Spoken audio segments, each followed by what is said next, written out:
Hello. Today I'd like to encourage you to read another one of David's lockdown psalms, number 34. David's in lockdown in the cave of Adullam. He's on the run still from King Saul, and he's just feigned madness in front of a Philistine king. He's clearly a frightened man, probably a bit ashamed of himself. David the giant slayer pretending to be mad to get himself out of trouble. But the Lord meets him in a cave, and he writes a song for fearful, frightened believers. I don't know about you, but COVID-19, has it increased your fears? Maybe you went a bit mad and panic bought a load of stuff you didn't need. Many did. Maybe, like me, you're a bit ashamed of how often fear can control your heart and your actions. Perhaps COVID-19 has revealed some gaps in your faith. So as David shares his experience, he points me towards a way to manage my earthly fears. And in a nutshell, verse 4 says, I sought the Lord and he answered me. He delivered me from all my fears. When David took his fears to the Lord in prayer, it changed him. It didn't change his circumstances, it changed him. He was not airlifted from the cave and crowned king the next day. Seeking God didn't change his circumstances, it changed him.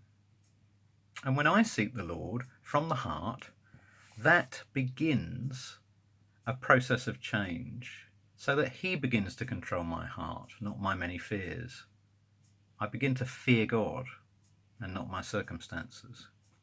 And David wants to teach me what a healthy fear of the Lord looks like.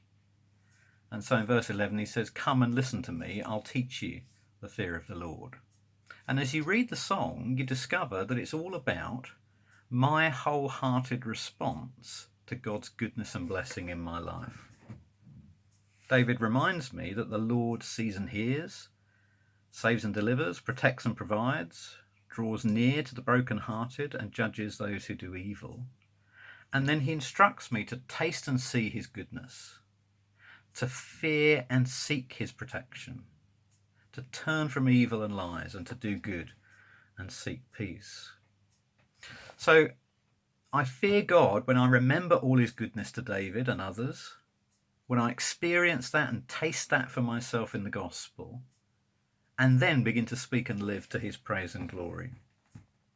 It's as I seek and fear him that my heart then becomes captivated by his goodness and glory, and my earthly fears are kept just a little bit more in perspective.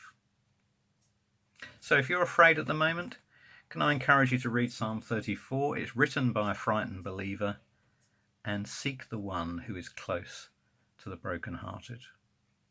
Thank you.